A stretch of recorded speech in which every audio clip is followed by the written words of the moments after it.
Hello. हाँ, तो हम लोग स्टार्ट करते हैं। जनरल केमिस्ट्री जल्दी से देख लेते हैं फटाक से। इसमें कुछ नहीं करना, जो इम्पोर्टेंट पॉइंट होगा जो हम कहेंगे वही लिखना है और वही उसी को पढ़ना है, एक्स्ट्रा कुछ नहीं करना है। तो पहले एटॉमिक स्ट्रक्चर के बारे में पढ़ेंगे। एटॉमिक स्ट्रक्चर में पढ़ेंगे कि डिफरेंट साइंटिस्ट अलग अलग एटम के बारे में थ्योरी दिए। सबसे पहला जो साइंटिस्ट थे जॉन डाल्टन थे, ठीक है। उससे भी पहले एक महर्षि नाद करके थे जो एटम के बारे में बताए थे, तो उनके बारे में हम लोग नहीं पढ़ते थे जनरली। डाल्टन्स एटॉमिक थ्योरी, ये इनके बारे में पढ़ते हैं। तो डाल्टन्स क्या बोले थे कि जो एटम होता है बहुत माइन्यूट होता है, मतलब बहुत छोटा होता है, इनडिविजिबल होता है, उसे हम लोग डिवाइड नहीं कर सकते हैं, ठीक है। इंडेस्ट्रक्टिबल होता है, उसे हम लोग नष्ट नहीं कर सकते हैं। ये पहला है। दूसरा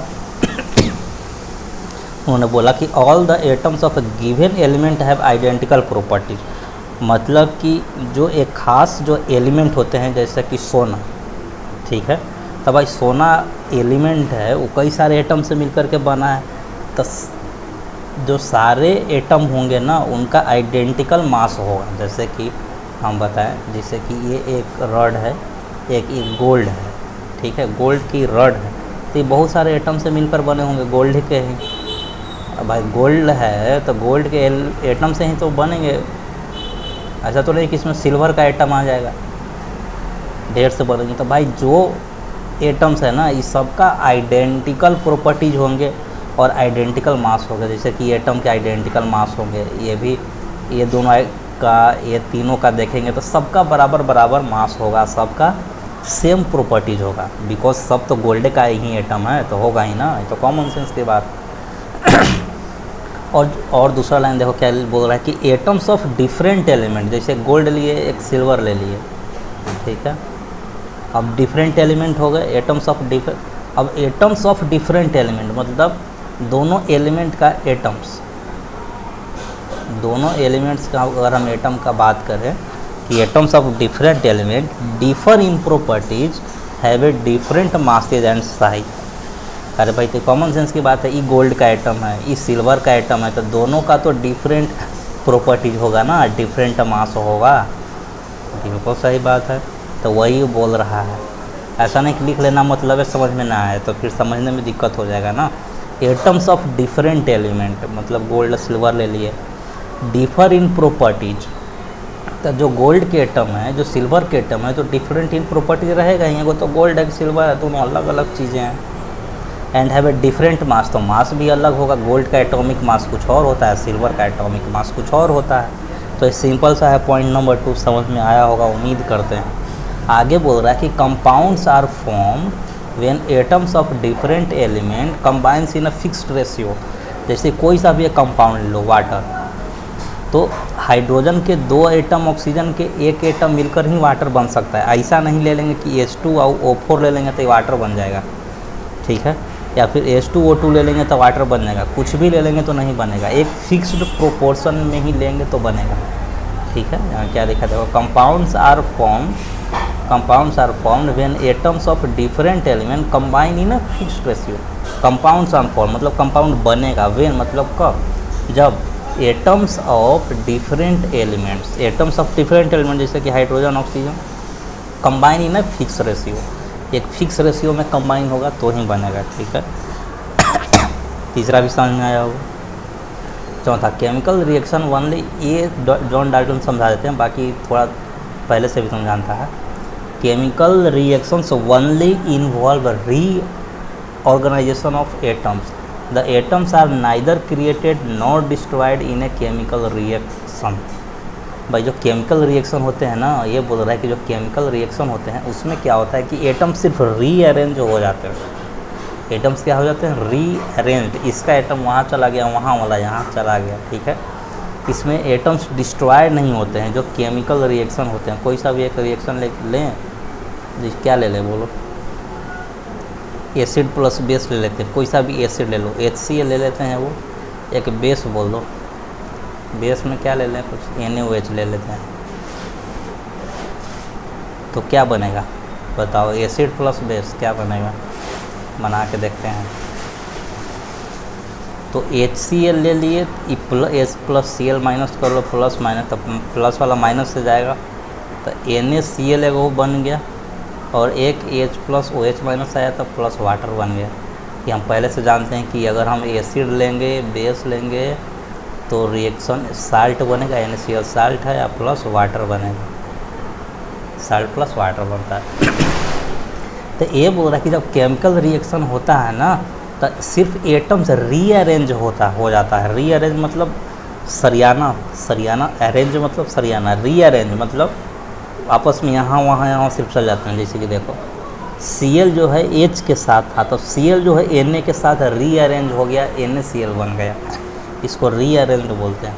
हाइड्रोजन और OH यहाँ अलग अलग एल कंपाउंड के साथ, अब दोनों रीअरेंज्ड होकर के वाटर बन गया, दोनों साथ आ गए, ये रीअरेंज इसको बोलते हैं। इसमें डिस्ट्रॉयड कोई भी एटम नहीं होता, ऐसा नहीं कि यहाँ Na है, सोडियम है तो यहाँ डिस्ट्रॉयड नहीं होता। Atoms neither be created nor be destroyed, ठीक है, ये समझ में आया होगा। तो यहाँ सिर्फ रीअरेंज हो जाता है, NaCl HCl वाला H उठ करके कहीं और चल जाएगा, ठीक है, रीअरेंज हो जाएगा। Dalton's atomic theory could explain the law of chemical combination and law of multiple proportion, ठीक है, ये आगे देखेंगे जब केमिकल रिएक्शन पढ़ेंगे तब। इन्होंने law of chemical combination, law of multiple proportion इन्होंने दिया था, याद रखना। डाल्टन्स एटॉमिक थ्योरी जो है, डाल्टन एटॉमिक थ्योरी से हम लोग क्या क्या एक्सप्लेन कर पाते हैं, तो law of chemical combination and law of multiple proportion. इनके कुछ ड्रॉबैक है, तो ड्रॉबैक क्या क्या है वो देखो।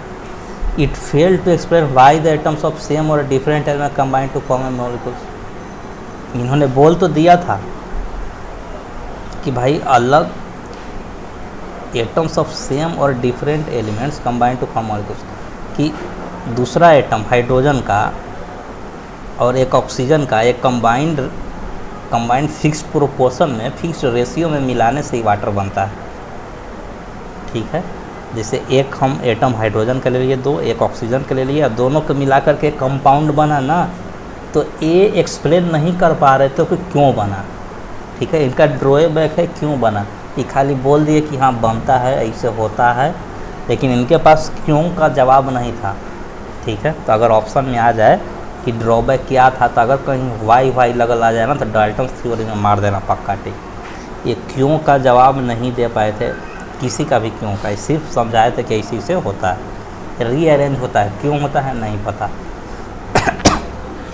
तो it fail to explain why the atoms of same or different element combine to form molecule, नहीं पता, बता तो दिए लेकिन इन्हीं को नहीं पता कि ऐसा क्यों होता है। It does not explain why, क्यों, कि atoms of different element have different mass and size and valency, ठीक है। जो जैसे कि ये बताए कि भाई गोल्ड है ना, गोल्ड के एटम और सिल्वर के एटम दोनों का डिफरेंट मास होगा, ये तो बताए। तुम भी जान रहा है कि भाई गोल्ड के एटम का मास कुछ और होगा, सिल्वर के एटम के मास कुछ और होगा, लेकिन ये एक्सप्लेन नहीं कर पा रहे थे कि क्यों होगा, ठीक है। It does not explain the nature of binding forces वगैरह के बारे में ये नहीं बताए थे, ठीक है। इसमें फोर्स याद रखना कि फोर्सेस वगैरह के बारे में ये नहीं बताए थे। लॉ ऑफ गैसियस वॉल्यूम, ये सब याद करने की जरूरत नहीं है, 1, 2 और 3 पॉइंट याद करना, वो भी ये दो ही ज़्यादा इम्पोर्टेंट है बस। हाँ, ये चारों पाँचों तो ईजी था, वो याद कर लिया होगा, इसमें कुछ नहीं है। अब आते हैं आगे, अपना फंडामेंटल पार्टिकल्स। अब हम लोग पढ़ेंगे इलेक्ट्रॉन, प्रोटॉन और न्यूट्रॉन के बारे में, ठीक है। तो ये सब थ्योरी नहीं पढ़ना है, तुमको दिखाई भी नहीं देगा, कितना नोट करेगा, जो हम लिखे हैं यहाँ पे वही नोट करना है, ठीक है। इससे ज़्यादा नोट नहीं करना देगा। ये तो जानता होगा कि प्रोटॉन के डिस्कवरी कौन किया है, इलेक्ट्रॉन के कौन, न्यूट्रॉन के कौन, ठीक है। तब प्रोटॉन को कौन किया था, गोल्डस्टीन। इलेक्ट्रॉन के कौन किया था, थॉमसन मतलब टी। न्यूट्रॉन के कौन किया था, तो चैडविक सी। तो हम ऐसे की याद किए हैं pen GTC, pen GTC. P मतलब पी का डिस्कवरी गोल्डस्टीन, इलेक्ट्रॉन का थॉमसन, न्यूट्रॉन का चैडविक। तो पेन जीटीसी तुमको याद होगा। कहीं कहीं तुम नेट पर सर्च करेगा ना कि who is the discoverer of proton, तो लिखेगा रदरफोर्ड, लेकिन वो गलत है। जैसे गूगल क्रोम पे तो सर्च करके देख लो। रदरफोर्ड प्रोटॉन का प्रोटॉन नाम दिए थे, लेकिन डिस्कवर कौन किया था? गोल्डस्टीन सबसे पहले 1897 में। और ये जो रदरफोर्ड थे 1910 में प्रोटॉन का प्रोटॉन नाम दिए थे। तो ये अभी का बात है, वो 1897 में पहले डिस्कवर हो गया था, 1905 या 1910 में नाम दिए थे रदरफोर्ड प्रोटॉन को, प्रोटॉन।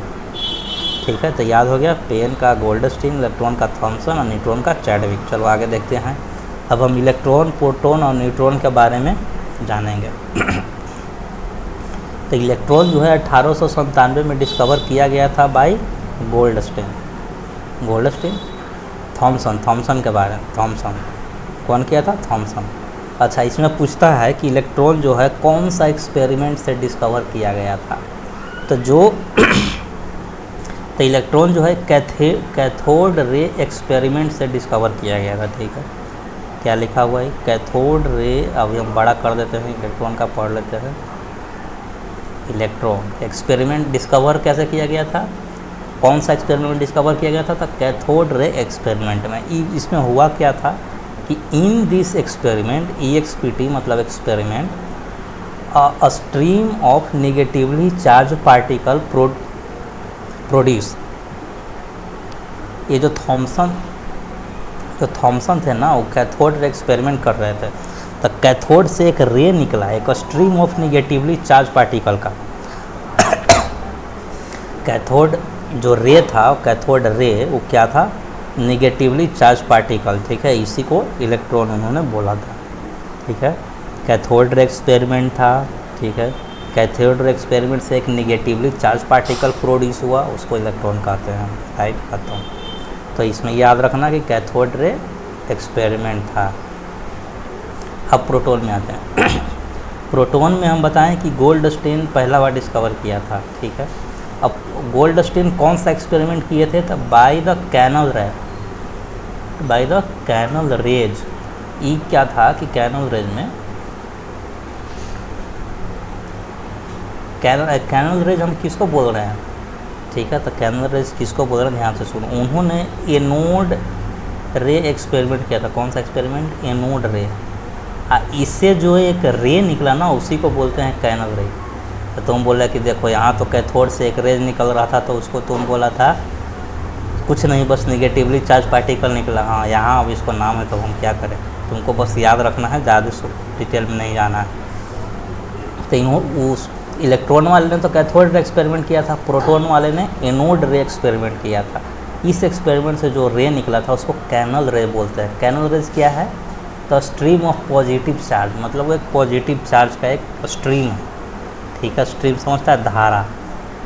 ठीक है, उसी को प्रोटॉन इन्होंने नाम दिया था। कौन? गोल्डस्टीन।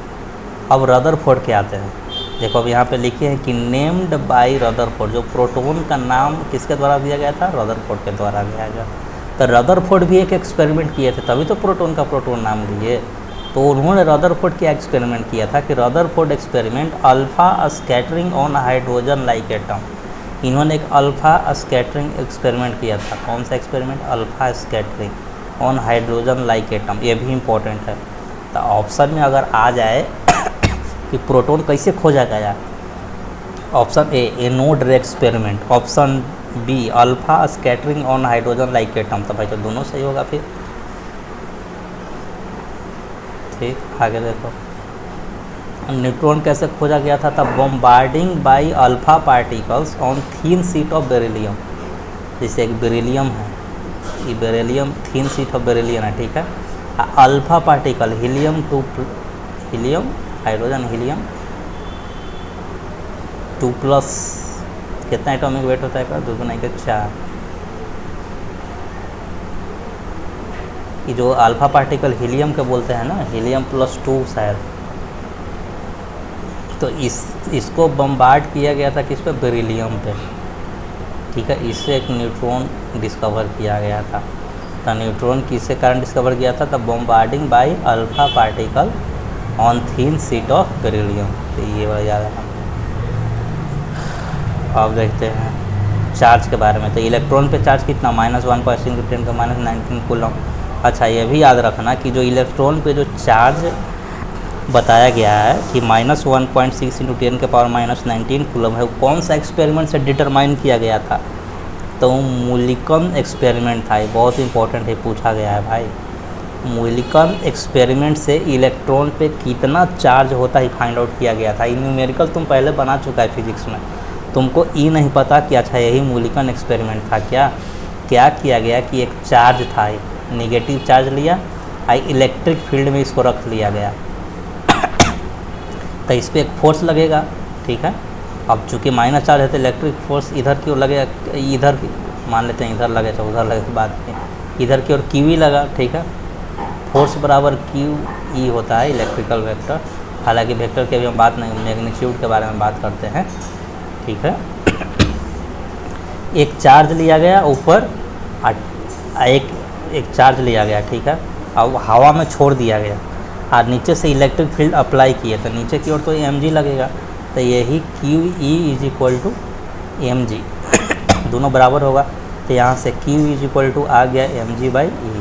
अब इलेक्ट्रॉन का मास पता ही है हमें, इलेक्ट्रिक फील्ड हम कितना सप्लाई कर रहे हैं भी पता है, और जी भी पता है, तो यहाँ से Q आ गया। इसी को बोलते हैं मूलिकन्स एक्सपेरिमेंट। अब ये नाम नहीं तुमको पता था, यहीं से Q निकाला गया, मतलब यहीं से इलेक्ट्रॉन पे कितना चार्ज होता है निकाला गया। मूलिकन्स एक्सपेरिमेंट। मास कितना होता है? तो 9.11 × 10⁻31 kg। प्रोटॉन पे चार्ज, इसका पॉजिटिव चार्ज होगा 1.6 × 10⁻19 कूलम। अच्छा, इसका मास कितना होगा? तो 1.67 × 10⁻27 kg। अच्छा, मास जो है याद रखना, हम यहाँ किस में रखे हैं? kg में रखे हैं। ऑप्शन में ग्राम में भी दे सकता है, kg में है। 9.11 × 10⁻31 kg। प्रोटॉन के मास 1.673 × 10⁻27 kg। न्यूट्रॉन के मास, तो प्रोटॉन और न्यूट्रॉन के मास ना लगभग बराबर होता है। देखो, प्रोटॉन 1.673, ये भी होता है 1.675 × 10⁻27 kg। सिर्फ थर्ड डिजिट में थोड़ा सा चेंज है, ठीक है। न्यूट्रॉन का मास स्लाइटली ज़्यादा होता है, यहाँ के 5 है, यहाँ 3 ही है।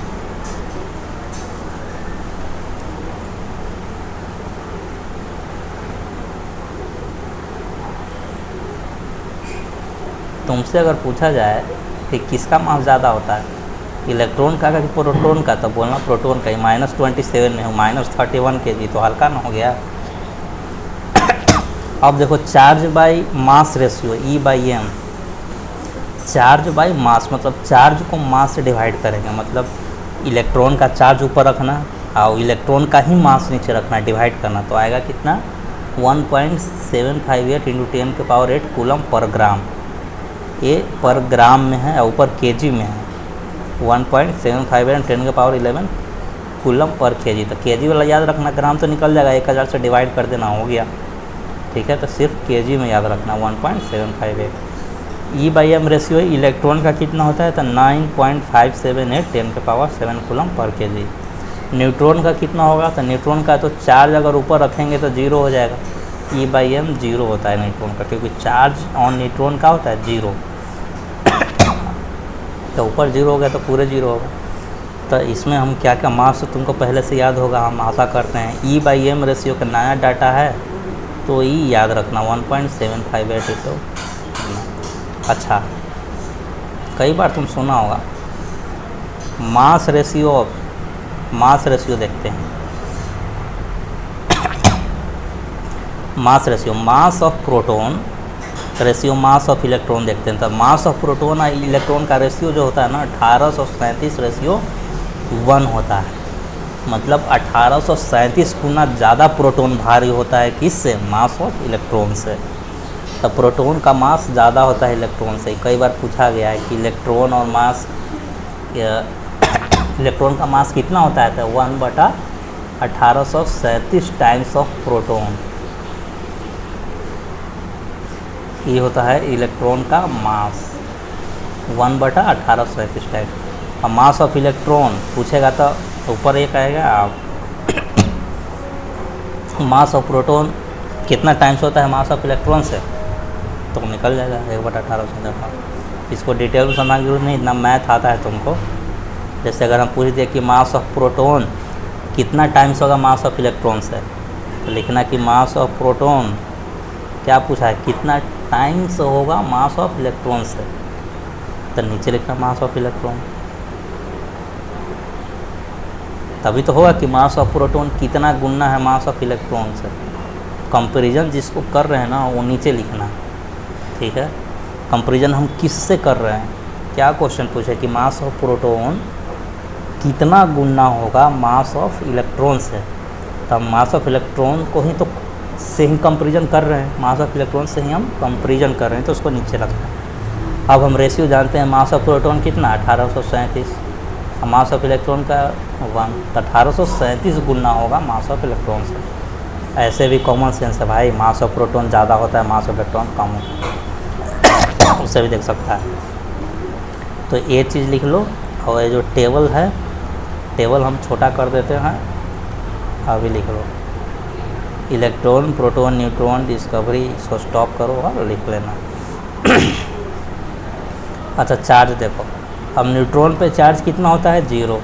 हम जानते हैं कि न्यूक्लियस जो होता है, न्यूक्लियस में क्या होता है, प्रोटॉन होता है एंड न्यूट्रॉन होता है। तो जो न्यूक्लियस पे जो चार्ज होंगे वो किसके कारण होंगे, सिर्फ और सिर्फ प्रोटॉन के कारण होंगे, क्योंकि न्यूट्रॉन पे तो कोई चार्ज होता नहीं है। तो वही लिखे हैं कि सो चार्ज और nucleus only by the proton, ठीक है। But mass of nucleus is due to both proton and neutron. तो न्यूट्रॉन पे चार्ज नहीं होता, तो चार्ज और nucleus only because of proton. But अगर हम मास की बात करें, न्यूक्लियस के मास की बात करें, तो प्रोटॉन का भी वजन आएगा, न्यूट्रॉन का भी वजन आएगा, दोनों का ही वेट ऐड होगा, एटॉमिक वेट, ठीक है। दोनों का ही एटॉमिक मास ऐड होगा। तो वही चीज़ लिखें कि न्यूक्लियस का जो मास होगा वो प्रोटॉन एंड न्यूट्रॉन के बराबर होगा। अब आगे देखते हैं।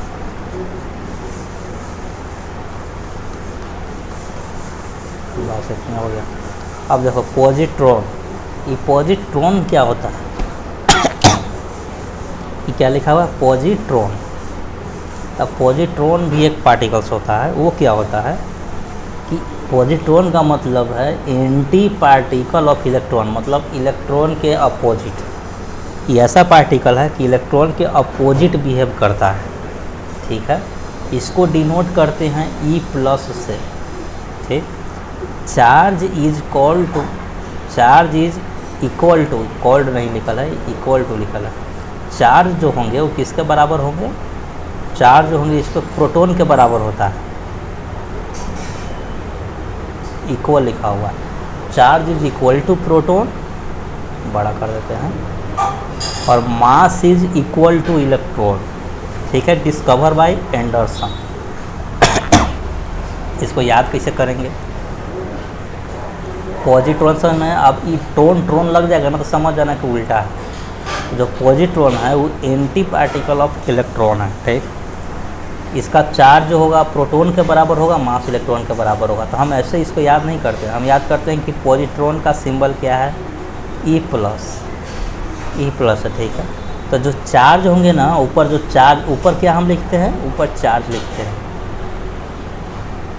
तो देखो चार्ज में तो प्लस है, तो जब चार्ज की जगह प्लस है ना, तो charge is equal to proton होगा, क्योंकि प्रोटॉन पर भी पॉजिटिव चार्ज होता है। तो याद हो गया, अगर हमें सिंबल याद है तो हमें चार्ज भी याद होगा कि चार्ज जो है वो इक्वल टू प्रोटॉन होगा। अच्छा, और नीचे वाला ए जो डिनोट होता है ना, ये मास के डिनोट करता है। तो अब बताओ मास किसके बराबर हो गया था, मास तो इलेक्ट्रॉन के बराबर होगा, ई फॉर इलेक्ट्रॉन, ठीक है। यहाँ P लिखा रहता है ना, तो mass is equal to proton हो जाता। चूँकि यहाँ E लिखा हुआ है तो mass is equal to electron, वही लिखा हुआ है, mass is equal to electron. तो हम सिर्फ सिंबल याद करते हैं कि E+, तो E+ आ गया। अब पॉजिट्रॉन है, तुमको अगर पॉजिट्रॉन का सिंबल E+ पता है तो तुमको ये पता होगा कि मास जो है इलेक्ट्रॉन के बराबर, चार्ज जो है प्रोटॉन के बराबर। तो तुमको ये कैसे पता चलेगा कि एंटी पार्टिकल ऑफ इलेक्ट्रॉन है, ये कैसे याद होगा? तो anti particle of electron anti particle of proton कैसे पहचानते हैं? तो चार्ज से पहचानते हैं। ठीक है, चार्ज क्या है? प्लस है। तब जब अच्छा छोड़ो, चार्ज हटाओ, चार्ज से नहीं, तुम ए से भी पहचान लो। ई फॉर इलेक्ट्रॉन, ई जो नीचे ई लिखा है ना, इससे भी तो पहचान सकते हो। ई लिखा रहेगा तो anti particle of electron, P लिखा रहेगा तो एंटी पार्टिकल ऑफ प्रोटॉन, यहाँ से भी पहचान सकते हो। हालांकि चार्ज पहचानोगे फिर उसका उल्टा करोगे उतना ना, बस ई लिखा रहेगा तो एंटी पार्टिकल ऑफ इलेक्ट्रॉन। आगे देखते हैं, आगे और भी है, ढेर सारा है। अब है एंटी प्रोटॉन, ये तो साफ साफ लिखल है एंटी मतलब उल्टा, प्रोटॉन मतलब प्रोटॉन के उल्टा। तो इसको डिपेंड कैसे डिनोट करेंगे? P minus. ठीक है, अभी बताएं कि जो P नीचे लिखा रहेगा ना वो एंटी में आएगा। ठीक है,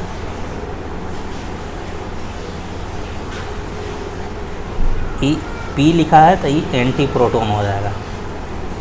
अगर ई लिखा रहता तो एंटी इलेक्ट्रॉन हो जाता। ठीक है, ऐसे करके पहचान लेना।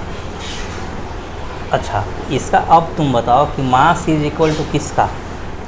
चार्ज इज इक्वल टू किसका? तो anti mass is equal to, नीचे वाला मास लिखा रहता है, समझा है? तो mass is equal to proton, mass equal to proton. ऊपर क्या लिखा रहता है? चार्ज। तो charge is equal to electron, charge equal to electron. समझा? अगर हमें सिंबल सिर्फ याद है तो हम सब बता देंगे। एंटी प्रोटॉन का सिंबल P माइनस। अगर परीक्षा में आ जाए कि एंटी प्रोटॉन, तो इसी से तुम सिंबल निकालना। कैसे? एंटी प्रोटॉन है तब P पक्का नीचे आएगा और ऊपर ये माइनस तो याद करे पड़ेगा। हालांकि मास भी चार्ज भी याद नहीं कर सकता, इससे भी याद हो जाएगा कि प्रोटॉन के उल्टा, तब प्रोटॉन के उल्टा ऊपर माइनस चार्ज, ऐसे भी याद कर सकते हैं। आगे देखो, न्यूट्रिनो एंड एंटी न्यूट्रोनो, ये क्या होता है भाई? न्यूट्रोनो एंटी न्यूट्रोनो। तो न्यूट्रोनो एंटी न्यूट्रोनो कुछ नहीं होता है, just like a photon. Photon पढ़ा है ना, मॉडर्न फिजिक्स में फोटोन पढ़ा हुआ है, hc/λ एनर्जी खूब किया था। सो फोटोन के बारे में कहानी था। फोटोन एक पार्टिकल होता है, पढ़ा था। न्यूटन बोले थे कि लाइट जो है फोटोन से बनल है, ये सब पढ़ा था। तो वही फोटोन है, जस्ट लाइक ए फोटोन, जिसका मास जो है 0 होता है और चार्ज भी 0 होता है। अब तुम बोलोगे कि इसका मास 0 होता है, तब मोमेंटम निकालोगे तो मास इंटू वेलोसिटी, तब मोमेंटम 0। लेकिन गलत है। मोमेंटम ये तो पार्टिकल अथी के लिए लगाते हैं ना भाई, जैसे बॉडी बड़ा हो। मॉडर्न फिजिक्स में P बराबर mv थोड़ी चलता है। ठीक है, वो तो फोटोन के लिए ए वाला इक्वेशन वैलिड नहीं है, P is equal to mv। हाँ, P is equal to mv note कर सकते हैं, P is equal to mv note कर सकते हैं, फिर भी हटा कर रूट अंडर वैसे तो करते हैं भाई। वो सब क्वांटम फिजिक्स छोड़ो, हम सब भूलभाल गए। But have energy and momentum, लेकिन इसके पास एनर्जी एंड मोमेंटम होता है। E is equal to hc/λ energy निकालते हैं, एनर्जी पता है ना। तो न्यूट्रोनो एंटी न्यूट्रोनो में तुम्हें बस इतना ही याद रखना है, जस्ट लाइक ए फोटोन है। अब फोटोन में तो तुम पहले जानता है कि मास 0 और चार्ज भी 0, मास चार्ज दोनों 0 होता है। लेकिन मास भी 0 है, इसका मतलब ये नहीं कि उसमें एनर्जी नहीं होगा, मोमेंटम नहीं होगा, दोनों होगा। But have both energy and momentum, लिख लेना इसे। बस इतना ही इसमें पढ़ना है। ये सब चीज़ें तुम्हारे काम की चीज़ें नहीं है, तो वो सब चीज़ें नहीं पढ़ना। जितना हम लिखे हैं उतना ही पढ़ना है। अब न्यूट्रोनो एंटी न्यूट्रोनो लिखा हुआ है पॉली, इसका डिस्कवरर कौन है? पॉली है। ठीक। अच्छा, दूसरा एक चीज़ और देखना, यहाँ पे है पाई मेजॉन्स। तो पाई मेजॉन्स के बारे में कुछ नहीं पढ़ना है। पाई मेजॉन्स का डिस्कवर कौन किया था? युकावा। बस इतने खाली याद रखना। वो भी पूछेगा नहीं, लेकिन ऐसे ही लिख लेना। इसका ऑब्जेक्टिव क्वेश्चन बनाएगा तो उसमें क्वेश्चन दिया हुआ होगा, देखना कि पाई मेजॉन्स का डिस्कवर कौन किया था, युकावा, या फिर हम कहीं घटना चक्र में पढ़े थे, ठीक है, तो उसमें ही लिखा हुआ था, और इसमें तुम्हारे काम की चीज़ नहीं है, सब नहीं आएगा। अच्छा एक चीज़ और देखो, इस काट दिए ज़्यादा है, क्वार्क्स एंड बोसोन।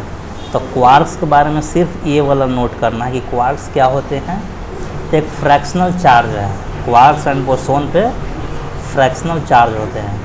जैसे कि प्रोटॉन पे तो प्लस 1 यूनिट का चार्ज होता है 1.6 × 10⁻⁻19 कूलम के बराबर, अगर हम उसको 1 बोले तो इस पे फ्रैक्शनल चार्ज होते हैं बटा में चार्ज हो, किसमें, क्वार्क्स एंड बोसोन। तो यही खाली लिखना है कि quarks and bosons having a fractional charge, यही एक लाइन लिख लो, ठीक, और कुछ नहीं लिखना है। और जो पाई मेजॉन्स होते हैं, बोसोन होते हैं, क्वार्क्स होते हैं जिस पे फ्रैक्शनल चार्ज होते हैं,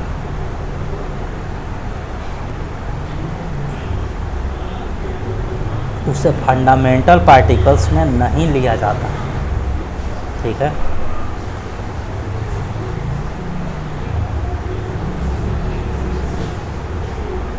अब आ जाओ डाल्टन से एटॉमिक थ्योरी पढ़े थे, अब है थॉमसन मॉडल ऑफ एटम। तो थॉमसन मॉडल ऑफ एटम है ना, इसको शॉर्ट फॉर्म में तुम याद रखना, प्लम पुडिंग मॉडल।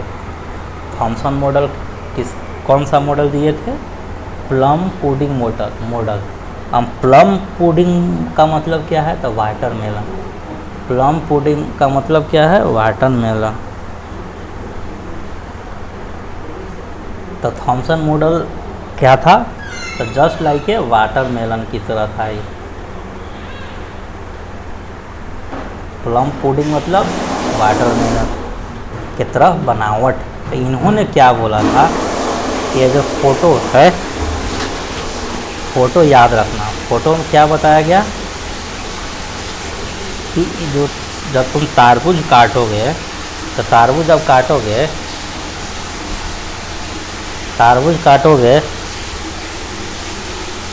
तो लाल लाल जो दिखाई देता है उसको उन्होंने बोला कि ये प्रोटॉन है।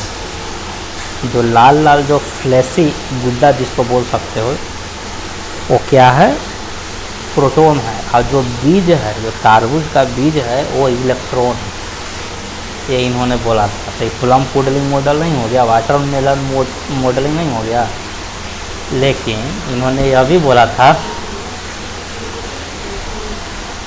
कि यह इलेक्ट्रिकली न्यूट्रल होता है, इलेक्ट्रिकली न्यूट्रल होता है, मतलब पॉजिटिव नेगेटिव चार्ज मिल करके 0 है। तो यह इन्होंने दिया था Thompson model, plum pudding model, ऐसे हम याद रखते हैं। थॉमसन मतलब plum pudding model. An atom consist of positively charge sphere, देखो लिखा हुआ है, ये नोट करना पॉइंट कि atom consist of positively charge sphere, मतलब एक तारबूज की तरह स्फीयर, जैसे ना एक तारबूज गोला, और क्या है कि तारबूज तो लम्बेंग होता है, लंबा होता है, ठीक है, पूरा गोल थोड़ी होता है भाई, तुम पूरा गोल याद रखना, उसे तुम याद कर सकते हैं। And the electrons are embedded into it, electrons इसमें इम्बेडेड होते हैं, मतलब इसके अंदर होते हैं, जस्ट लाइक ए बीज की तरह, तरबूज के बीज की तरह। आगे दूसरा पॉइंट बोलता है कि the negative and positive charge are equal in magnitude, जो नेगेटिव चार्ज है, पॉजिटिव चार्ज है, वो equal in magnitude. So the atom has a whole electrically neutral. तो यही 2 पॉइंट है, बस इतना ही तुमको याद रखना है। तुम तो बोलेगा कि सब मिलकर पागल बना रहे थे, कभी कोई कुछ बोलता है, कभी कुछ वो बोलता है, क्या करोगे, याद करना है कि कौन साइंटिस्ट क्या बोला। तो तारबूज वाला लाल लाल समझ में आ गया, वो प्रोटॉन है, जो बीज है वो इलेक्ट्रॉन की तरह, इलेक्ट्रॉन उसको बोला, ठीक है। तो थॉमसन मतलब plum pudding, Thompson model, plum pudding model, ऐसे याद रखना, बस उतने उसे पिक्चर सब दिमाग में आ जाएगा, आगे याद करने की आवश्यकता नहीं है, ठीक है। इसका ड्रॉबैक नहीं पूछता है कि थॉमसन मॉडल का क्या था ड्रॉबैक, ये नहीं पूछता, हालांकि पढ़ेगा तो ये पढ़ लेना। आगे है Rutherford model of an atom. Rutherford model of an atom, जो तुम जानते हो कि न्यूक्लियस में प्रोटॉन और न्यूट्रॉन होता है, इलेक्ट्रॉन घूमते रहता है, ये कौन बताया था, रदरफोर्ड बताया था। जो तुम जानते हो एटम के बारे में ना, वो सब रदरफोर्ड में आ जाएगा। ठीक है।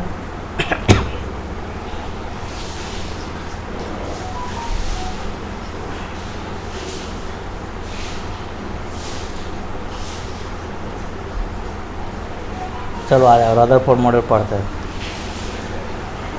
जो तुम जानते हो सब किस में आएगा, रदरफोर्ड मॉडल। तो रदरफोर्ड मॉडल याद करने का तरीका क्या है? अब 5-6 पॉइंट तो याद रहेगा नहीं। तो रदरफोर्ड न्यूक्लियर मॉडल ऐसे पढ़ना। तो रदरफोर्ड न्यूक्लियर मॉडल हम यहाँ पे लिखे हैं, न्यूक्लियर मॉडल। तो रदरफोर्ड न्यूक्लियर मॉडल। अब न्यूक्लियर मॉडल जैसे ही दिमाग में आएगा ना, तो तुमको दिमाग में ये आ जाएगा कि अच्छा न्यूक्लियर मॉडल मतलब न्यूक्लियस के बारे में बताया होगा। बिल्कुल सही, मतलब न्यूक्लियस के बारे में बताया था। न्यूक्लियस में प्रोटॉन न्यूट्रॉन होता है, इसके बारे में बताया होगा। न्यूक्लियस के बारे में बताया मतलब न्यूक्लियस के चारों तरफ इलेक्ट्रॉन घूमता है, हाँ तो ये भी बताया है। तो जैसे ही न्यूक्लियर मॉडल मन में आया तो एक पिक्चर आ गया होगा कि न्यूक्लियस में प्रोटॉन न्यूट्रॉन इलेक्ट्रॉन घूम रहा है। इतना तो समझ में आ गया, बस यही रदरफोर्ड बताया था। तो इसको याद करने की आवश्यकता नहीं, आगे पॉइंट बाई पॉइंट बस याद हो गया, यही बताया था। आज जैसे ही थॉमसन प्लम पुडलिंग मॉडल बोले, Thompson model plum puddling model, तो जैसे तुम ऐसे याद कर लिया ना जिस दिन कि थॉमसन प्लम पुडलिंग मॉडल, कुछ याद करने की जरूरत नहीं है। बस थॉमसन प्लम पुडलिंग मॉडल अच्छा तरबूजे की तरह था, लाल लाल पॉजिटिव चार्ज, बीवा काला काला था, वो इलेक्ट्रॉन बोल दिया, इलेक्ट्रिकल न्यूट्रल दोनों मिला करके हो गया, बात खत्म। यही तो थॉमसन प्लम पुडलिंग बताया। तो हमेशा इसे याद रखना, थॉमसन मॉडल नहीं बोलना, बोलना थॉमसन प्लम पुडलिंग मॉडल। और रदरफोर्ड न्यूक्लियर मॉडल ऐसे बोलना, रदरफोर्ड न्यूक्लियर मॉडल। बस न्यूक्लियस की कहानी पिक्चर आ जाएगा मन में, न्यूक्लियस का पिक्चर आ जाएगा। अब न्यूक्लियस में प्रोटॉन न्यूट्रॉन होते हैं, अभी आ गया, इलेक्ट्रॉन घूमते रहता है, ये भी आ गया, बस याद हो गया। अब वही चीज़ यहाँ लिखा हुआ देखो कि there is a positive charge sphere centre in an atom. भाई पॉजिटिवली चार्ज एक होता है स्फीयर, कहाँ? Spherical centre in an atom, centre में, जैसे कि ये न्यूक्लियस है, ठीक है, और ये एटम है। तो एटम के बीच में एक स्फेरिकल शेप में एक पॉजिटिवली चार्ज होता है। हाँ भाई यही तो न्यूक्लियस होता है, तो हम जानते हैं कि न्यूक्लियस पे पॉजिटिव चार्ज होता है। न्यूक्लियस में प्रोटॉन एंड न्यूट्रॉन होते हैं, न्यूट्रॉन पे कोई चार्ज नहीं होता है, इसीलिए न्यूक्लियस पे पॉजिटिव चार्ज होता है। हम पहले से जानते हैं, याद करने की आवश्यकता तुमको पड़ा, पहचान लेगा कि ऑप्शन में ये अगर आ गया कि कौन दिया था, तो रदरफोर्ड न्यूक्लियर मॉडल का ही पार्ट है। कॉल्ड द न्यूक्लियस, अच्छा लिखा भी है आगे, called the nucleus. Nearly all the mass of an atom reside in the nucleus. जितना एटम के मास होगा ना, नियरली मतलब अप्रॉक्सीमेटली वही एटम के मास होगा। जितना न्यूक्लियस का मास होगा उतना ही एटम के मास होगा। बोलेगा तुम कि भाई जितना न्यूक्लियस का मास है मतलब प्रोटॉन और न्यूट्रॉन का मास है, उतना ही एटम का मास होगा। नहीं, इलेक्ट्रॉनवा कहाँ गए? हवा में, जो इलेक्ट्रॉनवा ऊपर घूमेगा ऐसे चक्कर लगाएगा। तो इलेक्ट्रॉन नेगलेक्ट करो, बिकॉज इलेक्ट्रॉन का मास बहुत ही कम होता है, 10 के पावर -31 होता है, 9.11 10 के पावर -31, बहुत कम, ठीक है, इसलिए उसको नेगलेक्ट करो। तो ये बोल रहा है कि जो अप्रॉक्सीमेटली मास होगा ना, वो प्रोटॉन और न्यूट्रॉन के बराबर होगा। इसीलिए इसी कारण हम एटॉमिक वेट लेते हैं, तो क्या करते हैं कि mass of proton plus mass of neutron जोड़ते हैं, कभी मास ऑफ इलेक्ट्रॉन नहीं जोड़ते हैं, इसको नेगलेक्ट मानो, ठीक है। नियरली मतलब अप्रॉक्सीमेटली होता है, that is nearly all the mass of an atom reside in the nucleus, that is proton and neutrons are packed together which are called nucleons।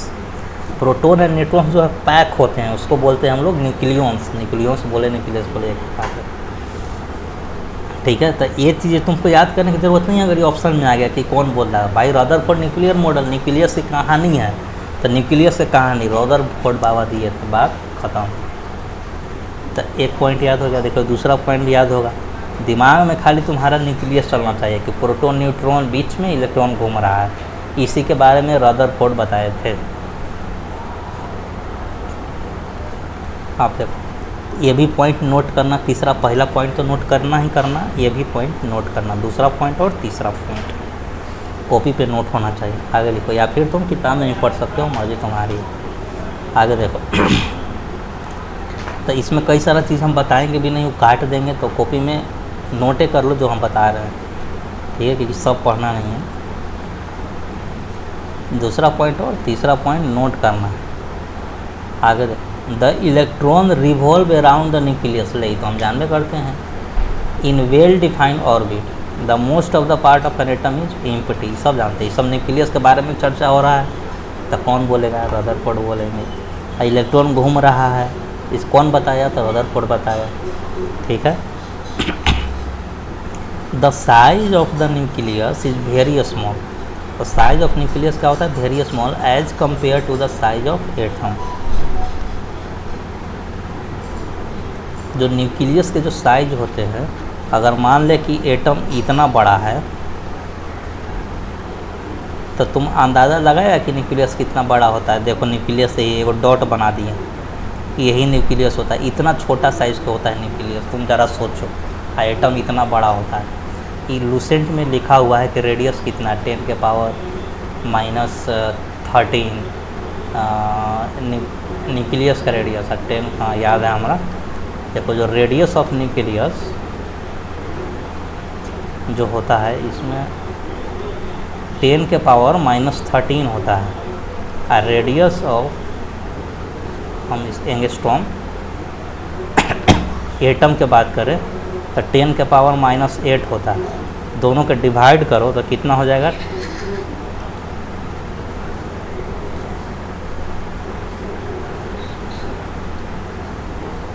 Radius of atom जो है कितना times ज़्यादा है भाई? तो 10 के power 5 times of radius of nucleus. सोचो, radius of nucleus है ना, रेडियस ऑफ एटम जो है 10 के पावर 5 टाइम्स बड़ा है। ये कहाँ जहाँ ही सैकड़ा, हज़ार, 10,000, लाख, 1,00,000 गुना बड़ा है। सोचो कितना बड़ा है। तो न्यूक्लियस एकदम बहुत छोटा होता है, एटम बहुत बड़ा होता है। तुम बोला कि भाई 1,00,000 गुना है तो हमें तो दिखाई नहीं देता है। भाई इतना छोटा न्यूक्लियस है, उतना छोटा एटम है, उसके अंदर उतना छोटा न्यूक्लियस है। तुम समझ रहे हो क्या कहना चाहते हैं? है दोनों छोटे, ये भी छोटे है। ये मान लेते हैं न्यूक्लियस है, और ये तुम्हारा एटम्स है, इतना बड़ा होता है। तुम बोले कि दिखाई नहीं, अरे भाई जो दिखाई नहीं देता है वो एटम है, उसमें भी भाई न्यूक्लियस उतना छोटा है, 10 के पावर 5 टाइम्स, ठीक है। तो वही बोल रहा है कि एटम में ना बहुत सारे स्पेस होते हैं। एटम में क्या होता है? बहुत सारा खाली जगह होता है, ठीक है। Part of atom is empty. आगे तीसरा पॉइंट क्या बोल रहा है कि the size of nucleus is very small as compare to the size of atom. होता ही है 10 के पावर 5 टाइम्स बड़ा होता है एटम। एटम का जो साइज होता है 10 के power 5 times greater than size of nucleus. Nucleus से 10 के पावर 5 टाइम्स एटम बड़ा होता है।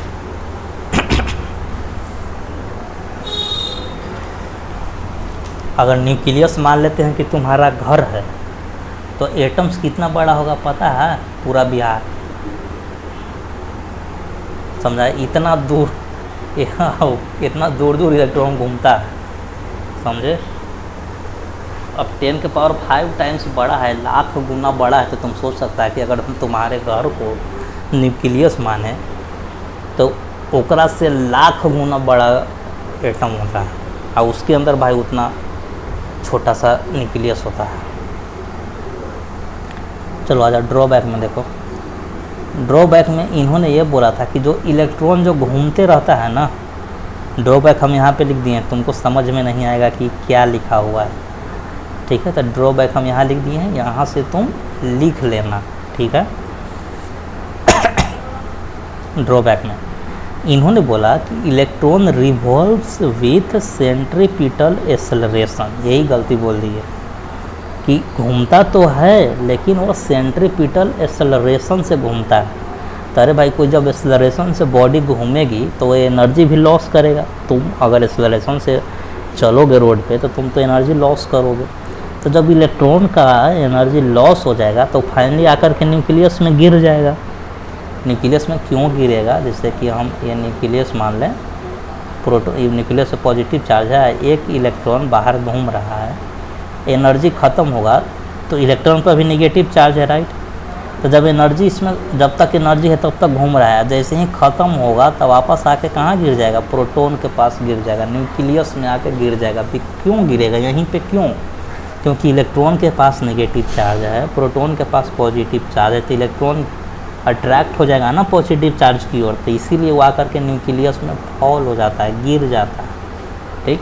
तो इन्होंने यह गलती बोल दिया था कि विथ सेंट्रीपिटल एक्सेलरेशन, तो सेंट्रीपिटल एक्सेलरेशन नहीं होगा, कांस्टेंट वेलोसिटी से घूमता है, यह सही है। ये कांस्टेंट वेलोसिटी से घूमता रहेगा, घूमता रहेगा, घूमता रहेगा, ठीक है। तो ये वाला नोट कर लेना है, ड्रॉबैक है, इससे पढ़ोगे तो तुम समझ में नहीं आएगा।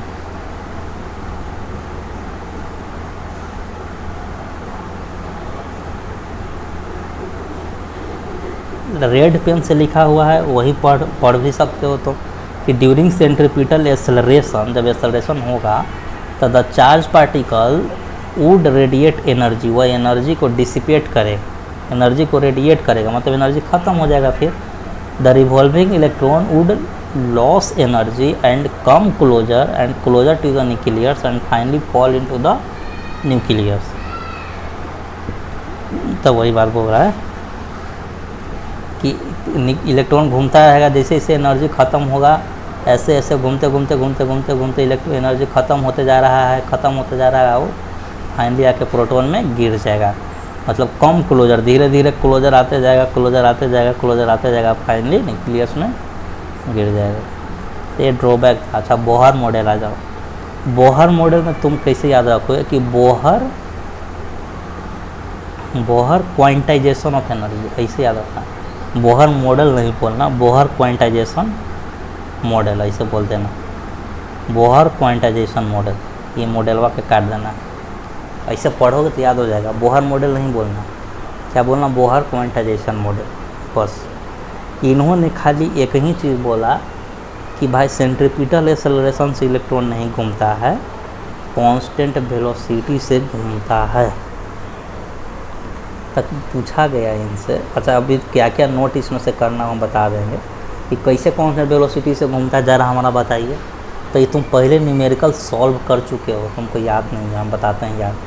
प्रोटॉन पे कौन चार्ज, पॉजिटिव चार्ज। अब जब इलेक्ट्रॉन बाहरी कक्षा में घूम रहा है तो इस पर दो फोर्स लगेगा, सर्कुलर ऑर्बिट में घूम रहा है, ठीक है, तो इस पर एक सेंट्रीपिटल फोर्स लगेगा, centripetal force mv²/r, centripetal force. अब दूसरी बात, इलेक्ट्रॉन पे निगेटिव चार्ज है, ठीक है, इलेक्ट्रॉन पे कौन सा चार्ज, नेगेटिव चार्ज। प्रोटॉन पे कौन सा चार्ज, पॉजिटिव चार्ज। तो एक इलेक्ट्रोस्टैटिक फोर्स भी लगेगा, ड्यू टू चार्ज, दोनों चार्ज है, तो इस पर एक इलेक्ट्रोस्टैटिक फोर्स इधर की ओर लगेगा, Q1 Q2/r²। अरे यार कहाँ चला गया,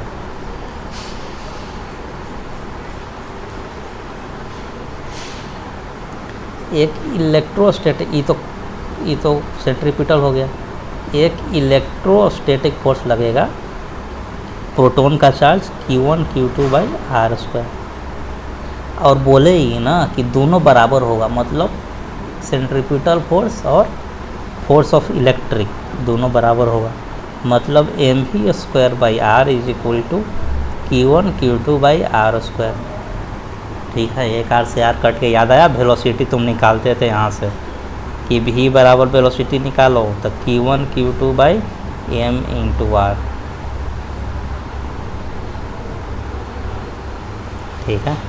अब चूँकि मैग्नीट्यूड निकाल रहे हैं तब इलेक्ट्रॉन पे या प्रोटॉन, इलेक्ट्रॉन और प्रोटॉन दोनों पे चार्ज सेम होगा, माइनस प्लस हटाओ उसको मैग्नीट्यूड लोगों तक Q²/mr वेलोसिटी होगा, एक कांस्टेंट वेलोसिटी से घूमेगा, ठीक है। अच्छा, अब दूसरी बात ये बताएं कि ये जो इलेक्ट्रॉन है ना सभी जगह नहीं घूमेगा, किसी निश्चित ऑर्बिट में ही घूमेगा, समझा। अब हर एक ऑर्बिट का, हर एक कक्ष का, जैसे कि ऑर्बिट है, इसका एनर्जी अलग होगा, इसका रेडियस कुछ और है। ई वाला ऑर्बिट अगर हम बात करें, इसको के सेल बोल देते हैं, इसको L, M और M। तो अगर इस ऑर्बिट में घूम रहा है तो इसका रेडियस अलग होगा, इसका मतलब जो इलेक्ट्रॉन के सेल में घूम रहा है उसका एनर्जी कुछ और होगा। और एल सेल में घूम रहा है, इसका एनर्जी कुछ और होगा, एम में घूम रहा है तो एनर्जी कुछ और होगा। तो इन्होंने बोला कि जितने ऑर्बिट है सबका एनर्जी अलग अलग होगा, और जो इलेक्ट्रॉन है ना किसी निश्चित ऑर्बिट में ही घूमेगा। ऐसा नहीं है कि तुम एक नया ऑर्बिट बना दिए, के आई एल है ना, देखो हम नया ऑर्बिट बना दिए, इसका नाम दे दिए पी ऑर्बिट, ऐसा नहीं होता, या तो के में या तो एल में। अब के की एनर्जी क्या होगा, अगर हम हाइड्रोजन एटम ले तो पहला सेल में एनर्जी कितना होता है, -13.4 इलेक्ट्रॉन वोल्ट हम लिखे होंगे, -13.6 इलेक्ट्रॉन वोल्ट। तो इसी में घूमेगा, -13.6 इलेक्ट्रॉन वोल्ट में घूमेगा। ऐसा नहीं हुआ कि भैया ये बताओ कि अगर हम, ठीक है पहला सेल के एनर्जी कितना, -13.6, ठीक। अगर एक्साइटेड स्टेट में चला जाता है, यहाँ पे आ जाएगा, यहाँ एनर्जी -10.6, ऐसे हो सकता है नहीं, किसी निश्चित ऑर्बिट में ही होगा, किसी खास एनर्जी पे घूमेगा। ऐसा नहीं कि अपने मन से कुछ भी ले लिए, या तो -13.6 या तो -3.4 नहीं तो -1.54, ठीक है। तो पहला सेल का -13.4 ऐसे याद कर लो, ये दूसरा के तो -3.4 इलेक्ट्रॉन वोल्ट। तो इन्होंने क्या बोला समझ में आया कि किसी निश्चित ऑर्बिट में ही घूमेगा और वो ऑर्बिट का एनर्जी फिक्स्ड होगा, मतलब किसी फिक्स एनर्जी वाले सेल में ही घूमेगा। चलो अब डिटेक्ट करो, नोट करो, देखो इन्होंने क्वांटाइजेशन का कॉन्सेप्ट बताया था, ठीक है, ऊपर हेडिंग में भी हम लिखे समझाए, उसको बाद में बात करते हैं। द इलेक्ट्रॉन, ये वाला पॉइंट पढ़ो, पहला point, the electron continue revolving in their respective orbit without losing energy. यही तो हम तुमको समझा रहे हैं कि इन्होंने बोला था कि कांस्टेंट वेलोसिटी से मूव करेगा। क्यों? इसलिए क्योंकि जो दोनों फोर्स लग रहे हैं ना वो इक्वल लग रहे हैं, मतलब कि centripetal force and electric force दोनों बराबर है। फोर्स आपस में बैलेंस हो गया तो उस पर तो कोई फोर्स लग ही नहीं रहा है ना, तो जिस वेलोसिटी से घूम रहा है उसी वेलोसिटी से घूमता रहेगा। एज फॉर एग्जांपल तुम रोड पे जा रहे हो, अगर हम रोड के जो फ्रिक्शन है उसको हम जीरो कर दें, सामने से जो हवा आ रहा है वो भी जीरो कर दें, मतलब हम तुमको वैक्यूम में कर दें और फ्रिक्शन भी हम एयर का जीरो कर दें, साइकिल का जो पार्ट्स का जो फ्रिक्शन है उसको भी जीरो कर दें। अब तुम 10 किलोमीटर पर आवर के हिसाब से जाओगे तो तुम हमेशा तो 10 के स्पीड से जाओगे, कोई कम करने वाला स्पीड है नहीं, ठीक है, और तुमको फोर्स नहीं लगाना है, मतलब पैडल नहीं मारना है। तो तुम अगर 10 के जाओगे ना तो 10 के जाते रहोगे जाते रहोगे जाते रहोगे। अगर हम पूरा साइकिल पे जितने टाइप के फोर्स लग रहे हैं, जितने टाइप के अपोजिशन वाले फोर्स लग रहे हैं, अगर हम सबको जीरो कर दें, मतलब net force on bicycle zero कर दें, तो तुम उसी वेलोसिटी से जाते रहोगे जिस वेलोसिटी से तुम चलना प्रारंभ किए थे।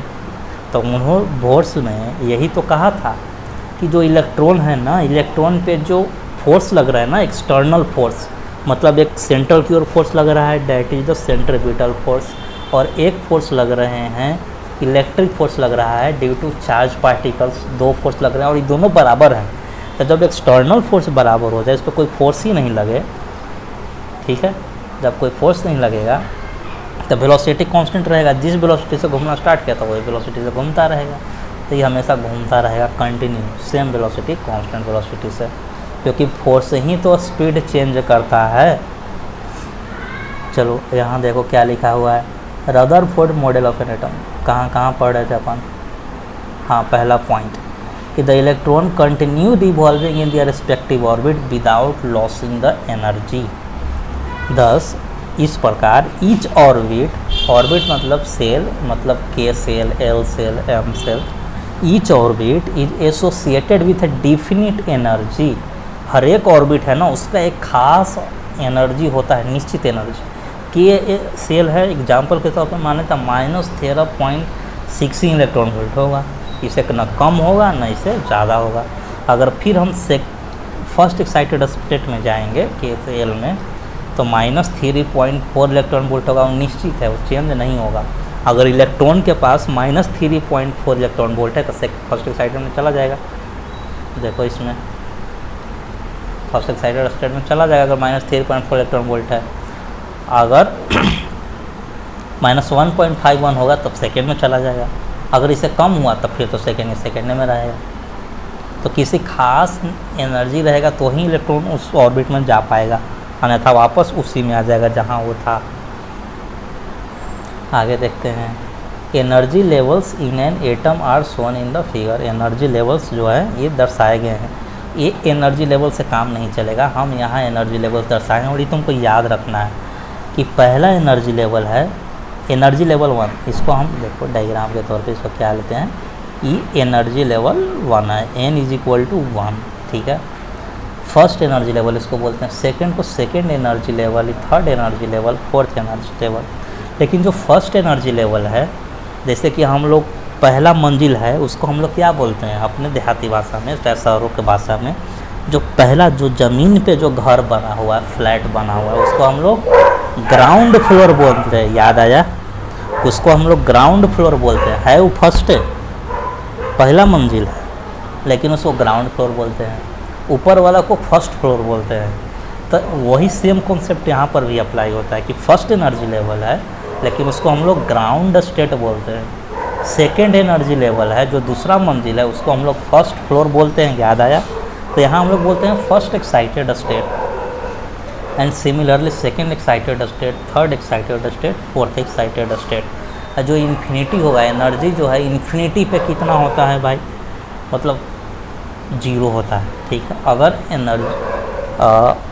अगर किसी भी इलेक्ट्रॉन को बाहर कक्षा से बाहर कर दे, सीधे एटम से बाहर कर दे, तो कितना एनर्जी, 0 एनर्जी हो जाएगा, ठीक है। तो इन्फिनिटी पे एनर्जी 0 याद रखना है। अच्छा, इसमें याद ये करोगे क्या कि -13.6 -3.4 नहीं, सिर्फ एक ही को याद रखना कि ग्राउंड स्टेट में या फर्स्ट एनर्जी लेवल में इलेक्ट्रॉन का एनर्जी कितना होता है, -13.6। बाकी तुम खुद से निकाल सकते हो कैसे, इसका फॉर्मूला होता है, अगर अच्छा लगे तो ठीक है, नहीं तो तुम रट लेना।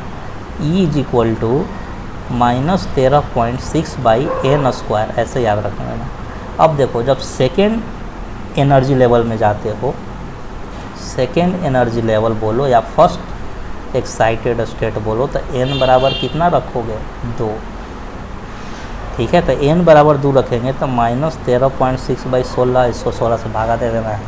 अब तुम बोलोगे कि कौन इतना भागा देते परीक्षा में, तो याद कर लो, याद हो जाएगा। -13.6 है तो 3 लेना यहाँ से, तो 3 ही हो गया, पॉइंट का पॉइंट 6 की जगह 4 आ जा रहा है, तो याद हो जाएगा कि -13.6 है तो 3.4 हो जाएगा। 13 का 3 उठाना, 6 का 4 कर देना।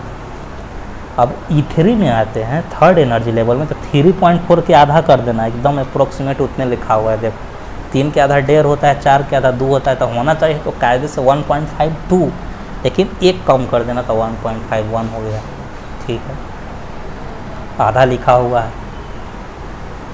अब देखो, फिर इसका आधा ऊपर लिखा हुआ है, 1.51 के आधा कितना होता है, 0.75, लेकिन हम 10 बढ़ा देंगे तो 0.85 कर देंगे, तो ऐसे याद रखना। हो गया 4 तक याद, इतना ही तक याद रखना, ठीक है। तो किसी खास एनर्जी वाले ही ऑर्बिट में इलेक्ट्रॉन घूमेगा, हम ये पढ़े। देखो यहाँ पे लिखा हुआ है कि रेडियस ऑफ न्यूक्लियस 10 के पावर -15, रेडियस ऑफ एटम 10 के पावर -10।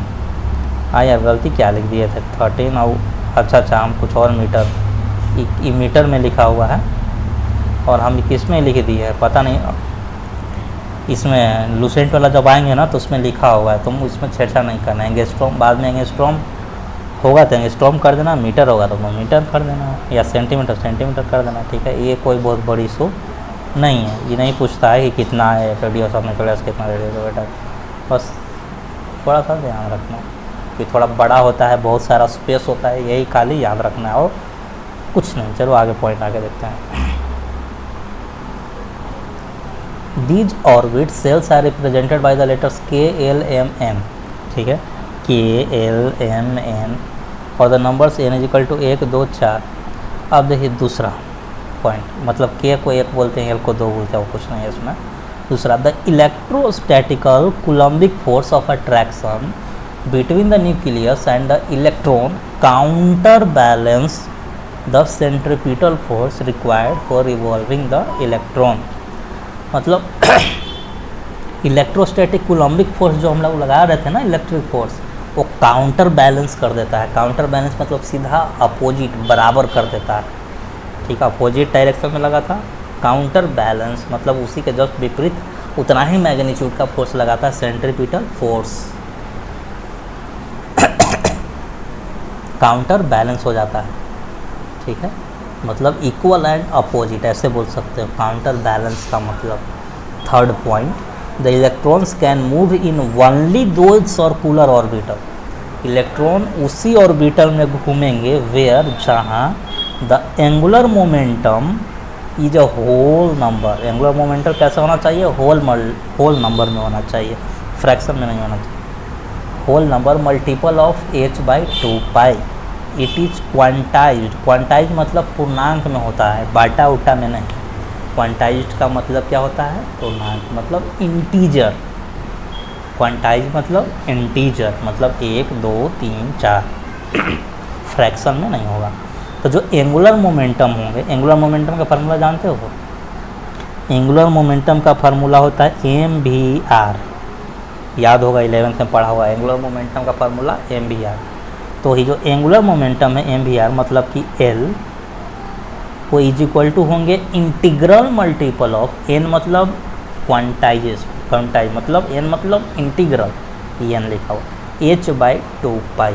पढ़े होगे तो 11th या 12th में कि एंगुलर मोमेंटम जो होंगे, जो घूम रहा है इलेक्ट्रॉन का क्या होगा, angular momentum integral multiple of h/2π मतलब nh/2π, ठीक है।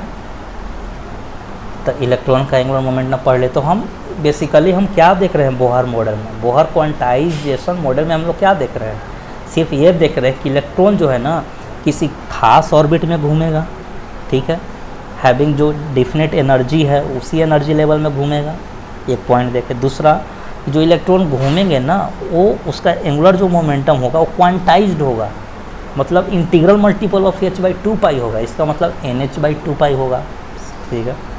यही हम देखें तो बोहर मॉडल में याद हो गया कि कुछ कुछ क्वांटाइजेशन, कुछ कुछ क्वांटम के कॉन्सेप्ट यूज होता है।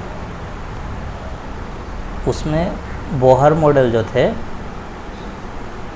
जो रदरफोर्ड थे, उन्होंने कांस्टेंट वेलोसिटी बोला, ये खाली वेलोसिटी पे बात करते हैं, ये घूमने के बात करेंगे इलेक्ट्रॉन के बारे में।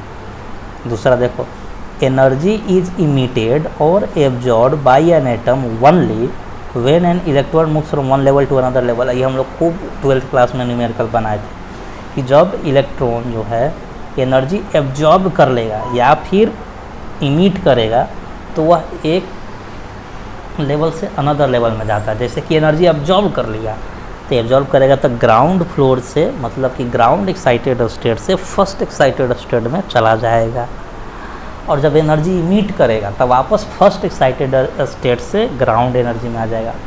मतलब अगर ग्राउंड स्टेट में है, अगर हम इसको कुछ एनर्जी दे दे इसका डिफरेंस के बराबर, इसका डिफरेंस कितना होगा 9.2 मान लेते हैं, तो 9.2 एनर्जी अगर दे दोगे तो -13.6 पहले से था, प्लस 9.2 कर दो, कितना हो 2 होता है, तो 3.4 आ जाएगा, जो भी है घटा के कर लेना यार, तो 3.4 इलेक्ट्रॉन वोल्ट आ जाएगा।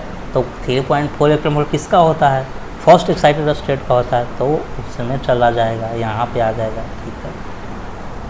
तो वही हम लोग पढ़े थे E2 - E1 = hc/λ। तो हम ये सब न्यूमेरिकल के बारे में बात नहीं करें कि E2 - E1 = hc/λ कैसे क्या सॉल्व करते हैं।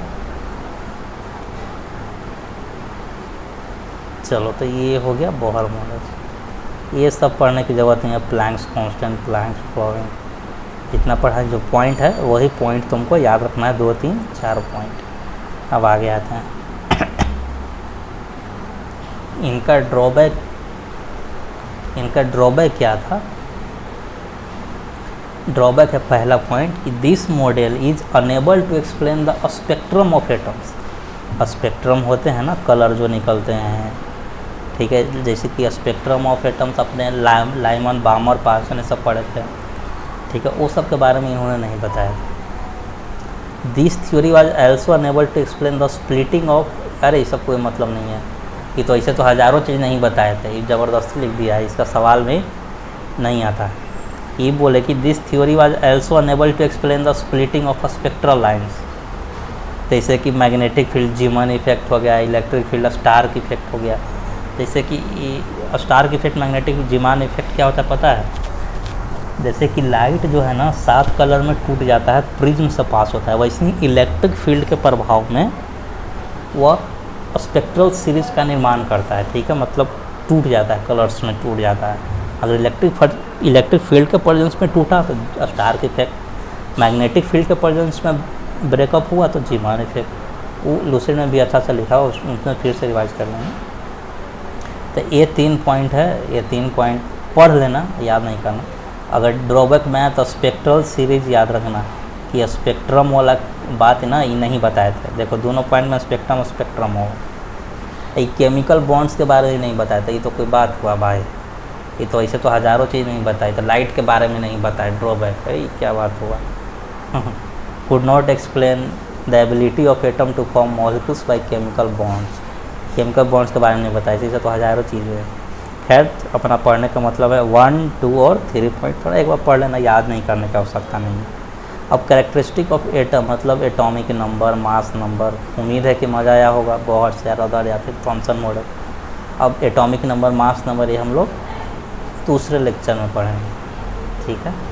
तो अभी हम लोग इसको स्टॉप करते हैं, चलो।